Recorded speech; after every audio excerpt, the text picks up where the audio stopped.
భద్రాద్రి కొత్తగూడెం జిల్లా భద్రాచలం శ్రీ సీతారామచంద్ర స్వామివారి ఆలయంలో 9వ రోజు బుధవారం నాడు నిజరూప దర్శనంలో శ్రీ మహాలక్ష్మి అమ్మవారుగా సాక్షాత్కరించారు. శ్రీ సీతారామచంద్ర స్వామి దేవస్థానంలో జరుగుతున్న శ్రీదేవి శరన్నవరాత్రోత్సవాలు ముగింపు దశకు చేరుకున్నాయి. లక్ష్మీ తాయారు అమ్మవారు బుధవారం చివరిగా నిజరూపంగా శ్రీ మహాలక్ష్మి అలంకరణలో భక్తులకు దర్శనమిచ్చారు. దీంతో శరన్నవరాత్రి అలంకరణలు పూర్తి కానున్నాయి. భద్రాచలంలో భక్తుల రద్దీ మరింతగా పెరిగింది. భక్తులకు ఎటువంటి అసౌకర్యాలు కలగకుండా దేవస్థానం అధికారులు తగిన జాగ్రత్తలు తీసుకున్నారు.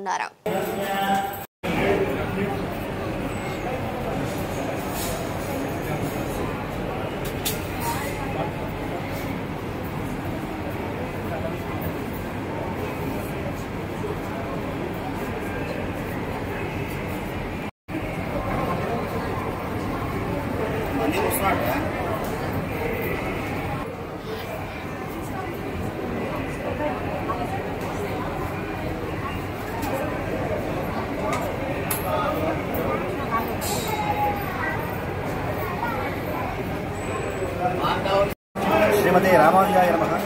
భద్రాచల క్షేత్రంలో శరన్నవరాత్రి మహోత్సవాలను పురస్కరించుకొని ఆలయంలో వేంచేసి ఉన్నటువంటి మహాలక్ష్మి వారికి రోజుకొక్క అలంకరణలో దర్శనాన్ని అనుగ్రహిస్తున్నారు.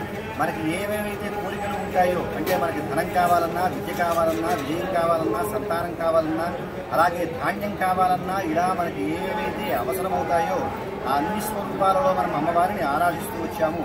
అలా ఆరాధింపబడినటువంటి అమ్మ ఈనాడు మనకి నిజరూపమైనటువంటి మహాలక్ష్మి స్వరూపంలో దర్శనానికి ఉపజేస్తూ ఉన్నారు. ఇది పరిపూర్ణమైనటువంటి కారుణ్యమైనటువంటి రూపము. ఎలా కారుణ్యమయ్యా అంటే, భగవానుడు కనుక ఆయన ఏమన్నా అలిగి ఇబ్బంది పెడదామంటే అమ్మవారు పురుషకారాన్ని చేస్తుందిగా, అంటే సిఫారసు చేస్తుంది. అయ్యా, ఎవరు తప్పు చేయని వాళ్ళు ఎవరుంటారు, మీరు ఆగ్రహించకండి, అనుగ్రహించండి అని చెప్పి భగవంతుడి యొక్క అనుగ్రహాన్ని కూడా మన పైన ప్రసరింపజేసేటువంటి దివ్యమైనటువంటి స్వరూపము ఈ మహాలక్ష్మి స్వరూపము.